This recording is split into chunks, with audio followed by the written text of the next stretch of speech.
My name is Janatul Firdaus and my presentation topic is arbitration and its importance as a dispute resolution process in English legal system. First of all, we have to know what is arbitration.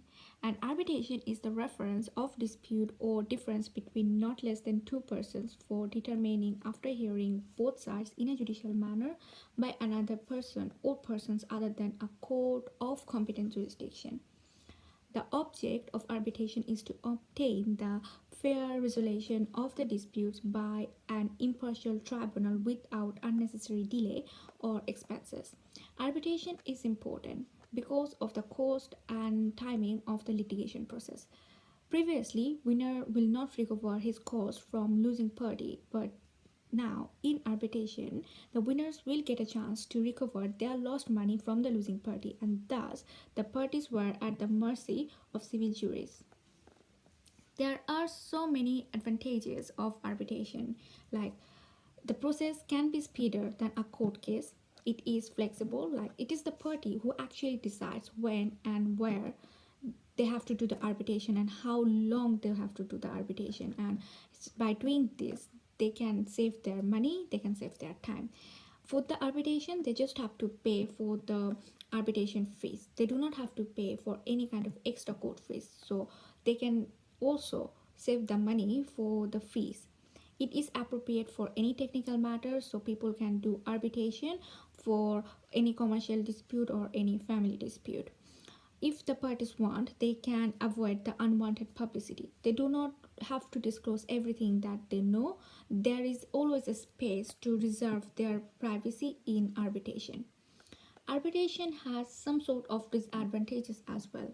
As I said before, it is the party who decide when and where and how long they want to do the arbitration. So by doing this, there is always a space to renegotiate their dispute if they are not happy with the final outcome. If they do this, it will literally just exceed the time limit. When they do, they have to pay extra for the arbitration fees, which makes the arbitration more and more expensive that they thought when they started the arbitration, and sometimes it becomes so expensive that it overtakes the court fees. As I said, that the parties, if they want, they can renegotiate their case.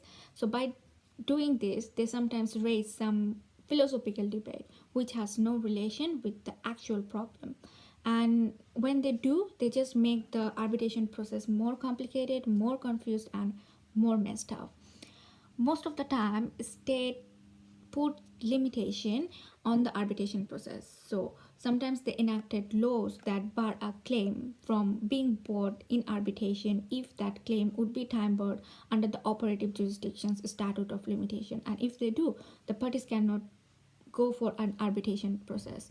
So as in this country, it is not possible to do arbitration in any criminal matter, but there might be some scenario where that problem can be resolved within a short period of time by doing arbitration. So this is a kind of disadvantage for arbitration process. Also, arbitration are probably as old as legal history itself. The need to have some degree of control exercised by the courts over arbitration was recognized by English legislature as far back as the Arbitration Act 1697. It sets out a comprehensive and coherent statement of the principles and practice of arbitration in England and Wales and Northern Ireland in a single modern act. It enhances the position which makes London the leading world center for arbitration. It brings the English law closer to the laws of those countries, including Scotland, which have adopted the United Nations model law on commercial arbitration developed by United Nations Commission on International Trade Law, commonly known as its acronym UNCTRIAL. What is the purpose of enforcing the Arbitration Act? To make the arbitration more applicable, more acceptable in the dispute resolution process. So back to 1697, there was an Arbitration Act which was set by this country just to make it more applicable and accessible for this legal field. But due to time, the people who was related with the legal field, they realized that arbitration is so important that we need to improve, and by time to time being they worked with that, and finally there was a new act which is called Arbitration Act 1996, and it has 110 sections divided into four parts.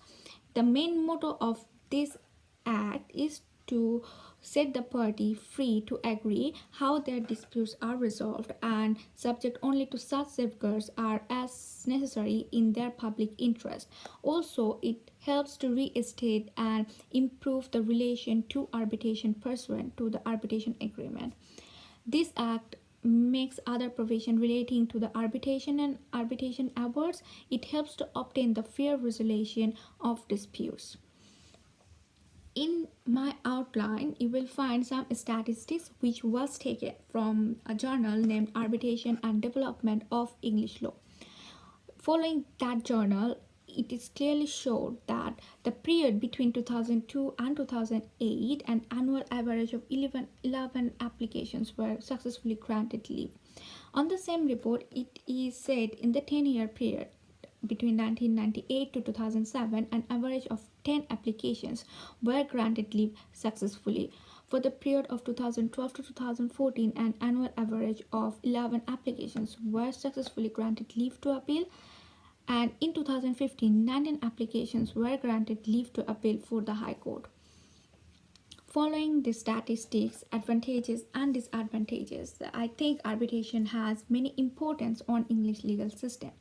It reduces the court's workload.